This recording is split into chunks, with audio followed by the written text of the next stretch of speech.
Ladies and gentlemen, this is internet personality Vangelus, and it's time to actually review Ocular Max Backdraft, the next Studio Aux-esque design to come out in the Perfection series. You may have seen my preview coverage of an in-progress test shot over in the Prototype Playtime video series, but this review is a very separate thing from that preview, and deals with a completed production copy that's been provided to me for this coverage piece. Let me preface by saying I have a layman's education when it comes to fire trucks, by which I mean, I know that they're big, often red, that thing with the ladder, occasionally hoses, and sometimes firemen. What I'm trying to say is, Backdraft looks like a fire truck to me. He's bombastically crimson and peppered with silver and chrome detailing. There's a sexy surface-sculpted diamond plating effect along the rear ridges and a powerfully grilled front face to the cab. By the way, the rear end of this vehicle is a major selling point to me, as it looks like an actual vehicle more so than a pair of plainly visible robot arms atop a wheeled platform. Unfortunately, getting Backdraft's trucular backside to look this clean is fairly finicky, as you need to go through and align a series of tab slot connections that don't always sit perfectly still. The tires are a tactile and slightly squishy silicone material, providing a pleasant traction that leads to a rockin' rolling ability for this fabulous fire truck. Its in-hand heft, bolstered by die-cast bits, certainly helps with that too. Size-wise, Backdraft is a tad small when set alongside other Masterpiece cars, much in the same way that the original toy, and sometimes its matching cartoon model, also fudged and squished their proportions, as your G1 robots would tend to do. I don't think it's much of a detriment, as it falls in line with all the scale muddying that Masterpiece often engages with on an official level in its vehicle modes. While I'm sitting here heaping compliments on the truck mode for the cleanliness of its rear half, you may be giving the stink eye to that short little ladder up top. Never fear, you can extend it forward to sit on the roof of the cab if that's your jazz. It can also hinge up and rotate around, growing to a decent length and featuring a little black stick to play pretend as a supporting piston. For further fictional stability, there are die-cast pylons that can slide out of either side of Backdraft's chassis. They are very tight and very smooth to deploy, and if you don't want to engage with them, they stay well out of your way, never sliding back out unless you give them a healthy tug. By the way, you can open up the doors up at the front to fit one of your token human Masterpiece figures inside. Remember, the steering wheel is in the front of the right-hand seat on a fire truck like this. Also, since all reviewers are legally obligated to cover this, Backdraft does not fit inside of the MP10 trailer. I mean, it almost can. In fact, if it weren't for that ladder, you could totally have Optimus Prime drive around with an entire fire truck in his baggage container. To the three of you who are now heartbroken, I'm sorry. Going from truck to robot is both more impressive and slightly less fiddly than the other way around on Backdraft. Backdraft embellishes the classic Inferno conversion scheme with some sliding and folding panels that do most of the work in hiding the arms, but they also hide away in robot mode pretty well too. The ones that form Backdraft's shins do a double-hinged collapse that is a finely crafted piece of plastic geometry and quite simple to perform on the user end to boot. The crotch piece does some cool motions to fold into place, but unfortunately it doesn't lock into place all that well on my copy of the toy, or apparently really on any copy of the toy. The arms come off as more tricky than they actually are, with two doors opening on each side to allow the shoulders to swing into position. The main thing to remember is that the shoulders also slide on horizontal rails. It's an easy thing to forget when going back to vehicle mode, trust me. What I like about this is that I have found it quite natural to avoid parts collision when reclosing all the doors. And man, there is something satisfying on a primal tactile level pulling out the tip of one or both of the gun hands or opening the forearms to deploy one or both of the fingered robot hands. And that leads us to the backpack. The gun is stored inside the jointed frame and needs to be removed, and then most everything else here makes sense. But that chunk that sits behind the head, it is a doozy of finicky movement.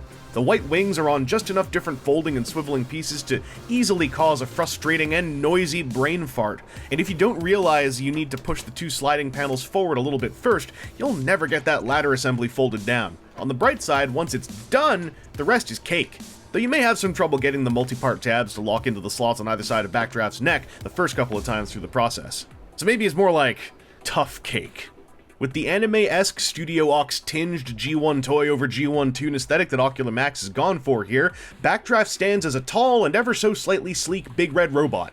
The proportions make for a sexy standing silhouette, and even with an entire ladder stuffed into his spine, the rear view is fairly clean to behold. And did I mention that he's tall? Check out this group shot! Fire trucks grow up into big, strong boys.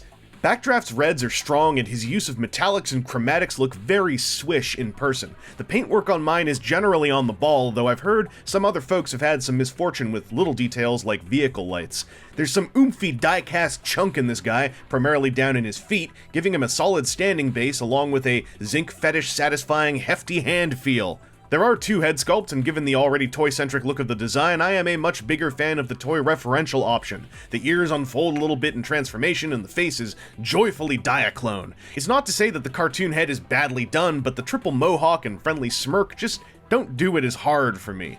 Also, you need to loosen a screw to safely swap these heads, and that always puts me off of using more than one of the choices for more than, well, filming this part of the video review.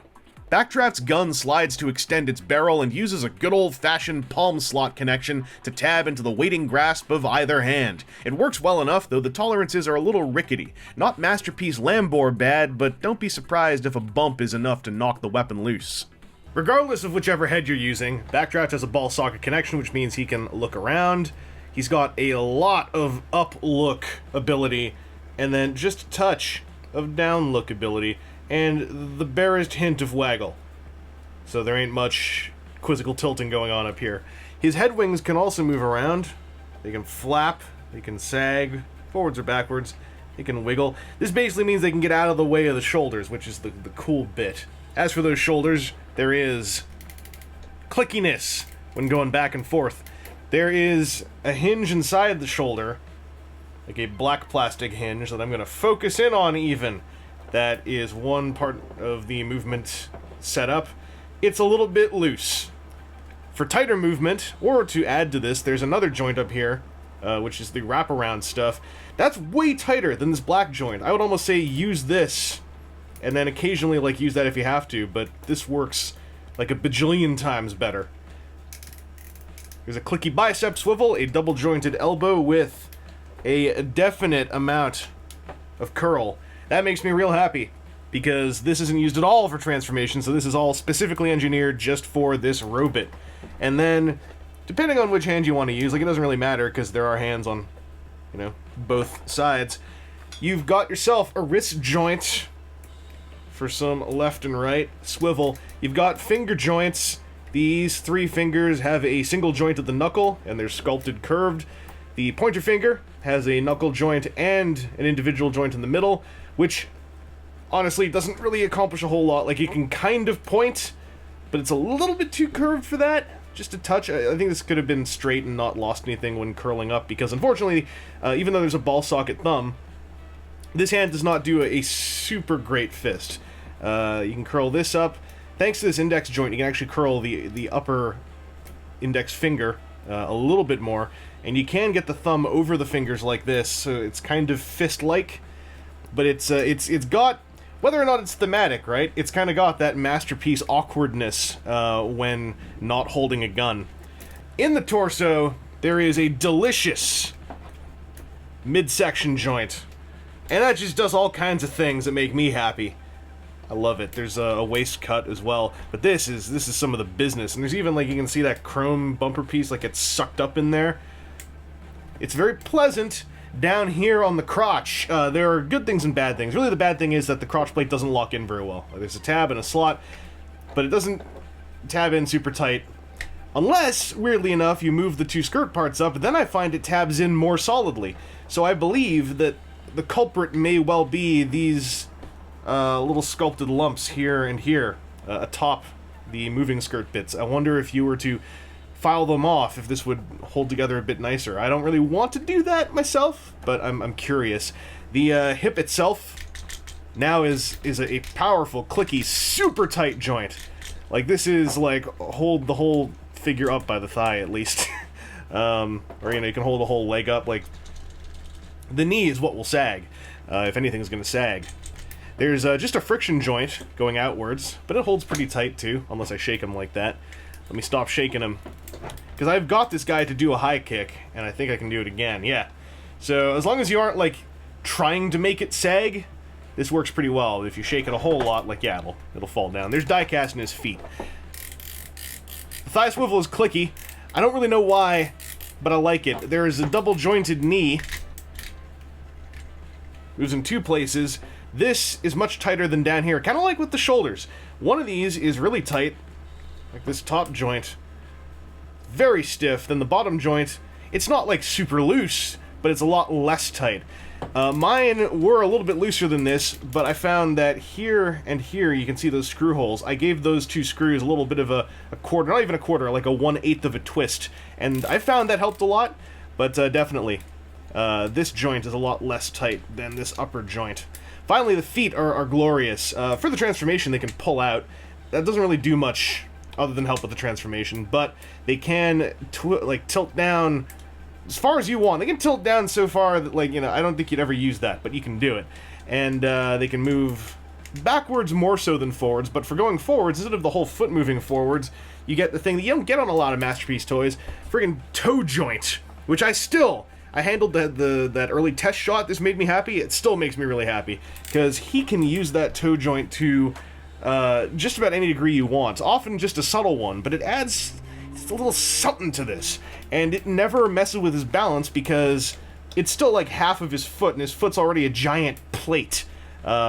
He stands super dead solidly. The only thing I worry about in the feet is the fact that these are silver painted surfaces, and I wonder if they will wear out over time if you aren't super careful, and if you grind them around and do all kinds of things like this that you really shouldn't be doing. So posability wise, Backdraft is a winner.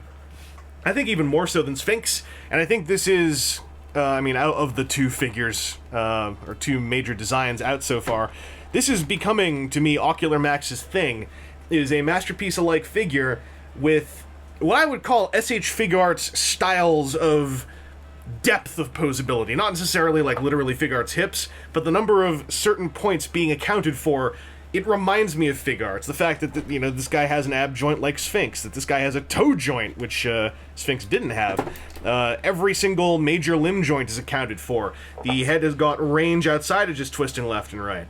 I think that going forward, this could be Ocular Max's draw, regardless of however many of their figures are made quote-unquote redundant by official releases or other third-party releases. This could be their thing. Backdraft includes some decals for dressing up his alt mode with a number of symbolic options. I've gone for the one that uses the most actual decals, which is option 1. And these decals are weird, at least until I realized they feel kinda similar to screen protectors. Basically, you need to get some slightly soapy water and, after cleaning up the surface, lay down a receiving coat of moisture before placing any of the stickers. Then you've got to squeegee them a little bit with something like a cotton swab. And even after all that, you might want to let them sit for a while to settle in. The water base allows for any of these decals to be shifted around a little bit before final placement, and in practice it's actually not that bad, but man, if it isn't a strange set of instructions to read in the context of transforming toys.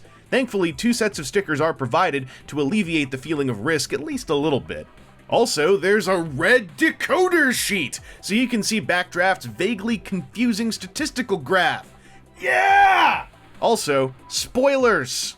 The finished release of Ocular Max Backdraft is just about everything I was hoping for after my brief time with the painted prototype. He's got 2 great modes of very cool transformation that mostly only stumbles when forming the head pack piece, copious posability with a focus on natural flow and smooth silhouettes, and the size and heft to fit in well with many permutations of your modern Masterpiece display. Certainly by the end of this year, collectors will have a whole bunch of similar Inferno choices at hand.